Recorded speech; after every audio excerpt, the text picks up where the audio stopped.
Je suis pas content. Oh, mais qu'est-ce qu'il y a encore? Tu m'en manspread. Je te... Tu m'en manspread avec tes cuisseaux. En prenant mes aises, là? Tout à fait.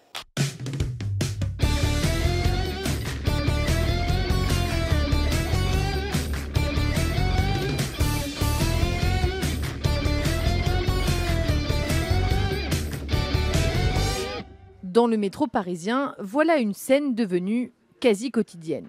Non mais c'est complètement grotesque ça. Le mec écarte les jambes parce que sinon ils sont les genoux dans les genoux, il peut rien faire d'autre. Arrête d'être de mauvaise foi. À coups de photos volées dans les transports en commun, de plus en plus de femmes s'offusquent du manspreading. Ces hommes qui mettent leurs jambes à l'aise quand leur voisine doit se recroqueviller par manque de place. Et si le sujet agite la toile ces derniers jours, c'est parce que la mairie de Madrid a décidé de lutter contre le phénomène dans son réseau de transport. Donc voilà, tu arrêtes d'envahir mon espace vital et de violer ma zone de confort social maintenant. De violer ta zone de confort social? Tout à fait. T'as une attitude extrêmement misogyne à mon égard. Mais t'es même pas une femme. Est-ce que t'es en train de nier mon identité de genre?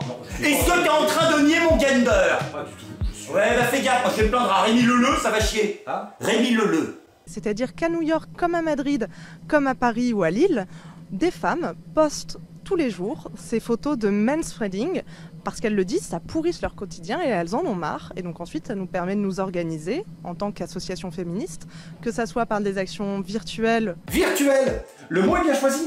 Mais vous avez pas l'impression que vos délires sont quand même un petit peu éloignés du monde réel? Ah non mais c'est pas éloigné du monde réel du tout. Et c'est pas virtuel pour un sou, c'est concret, c'est maintenant. Comme le changement, Valérie Pécresse, elle est sur le dossier. Hein? Oui. Elle a demandé un audit et tout, ça va chier. Il y a Marlène Schiappa, on a fait une affaire personnelle. Non. Si, elle a dit, dès la cour de récré, l'espace est beaucoup pris par les garçons qui font des foot, des ballons prisonniers, etc. Alors que les filles font souvent des jeux qui sont délimités. Des marelles, des jeux avec des élastiques. Donc il y a un travail de déconstruction des stéréotypes à faire. Ouais, non, ça va un peu loin là, peut-être quand même. Non, tu crois? Oui, bon, ça va, hein. Je dis juste que c'est chiant cette manie que vous avez d'aller faire chier les gosses. Que vous fassiez chier les adultes, on peut comprendre à la limite, mais pourquoi emmerder les mômes jusque dans la cour de récré? C'est leur côté socialiste. C'est pas faux ça. J'ai l'impression qu'ils ont repris le pire du Parti Socialiste. Ce besoin, cette lubie, à chaque fois que vous voulez faire un changement sociétal, d'aller expérimenter ça sur des niards 30 ans en avance, comme si c'était des putains de souris dans un laboratoire. Et encore, ils doivent se taper des programmes à Najat. Ouais, alors ça, à la limite, les programmes à Najat, bon, ça te nique la tête, mais ils avaient la cour de récré toutes les 2 heures pour se refaire les cellules du cerveau. À cet âge-là, ça se régénère. Mais on va les faire chier avec le programme jusqu'à la marelle.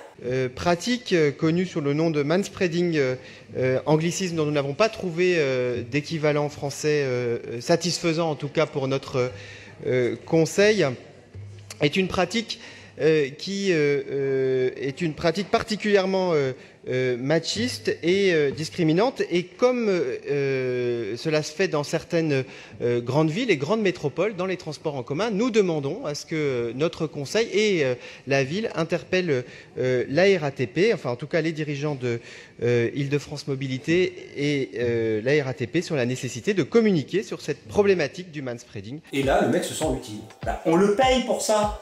Donc, petite question, jusqu'où va-t-il falloir aller pour satisfaire vos lubies? Parce que tous vos délires de lutter contre les comportements sexistes, là, c'est franchement risible. Votre homme 2.0, il ressemble à quoi en fait? À ça? Oula. Ah lui, c'est la parité à lui tout seul. C'est ça. J'avais pas vu plus risible depuis la photo officielle d'Emmanuel Macron. Je l'ai pas vu. Tu l'as pas vu? Non. Bah, c'est notre président, qu'est-ce que tu fous? Bah, ok, d'un côté c'est notre président, mais de l'autre côté, je m'en bats royalement les couilles, donc ça équilibre. Vu comme ça, ouais, t'as manqué quelque chose quand même. Hein. Ah bon? Bricolé par des équipes de com.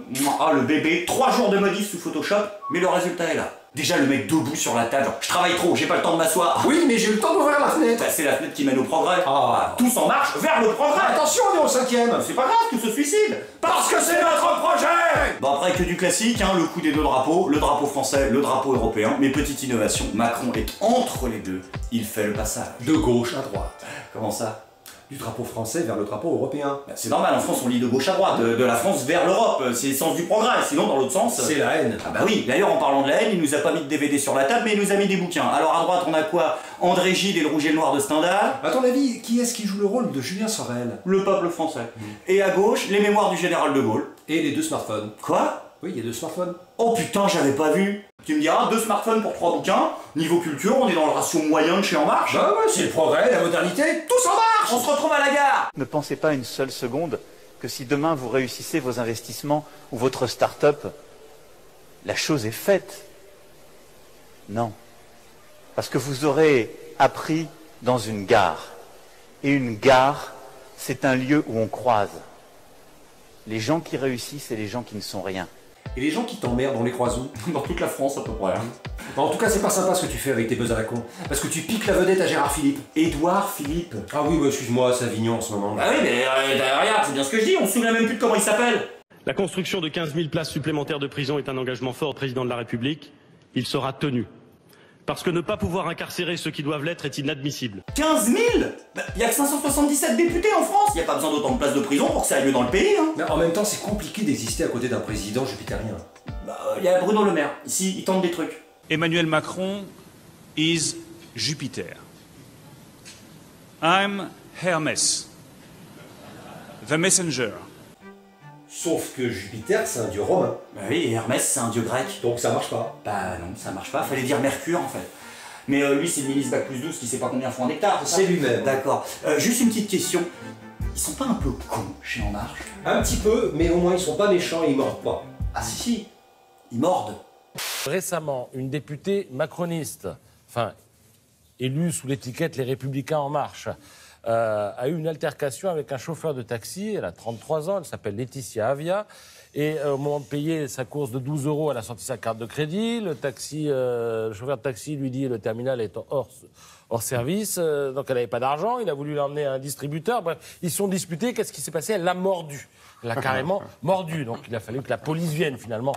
Ils ont porté plainte l'un contre l'autre. Enfin, fait divers, pas possible. En fait, quand tu me disais que Macron et ses équipes allaient nous bouffer tout cru, c'était au sens propre. Bien sûr. On a des députés cannibales. Ouais.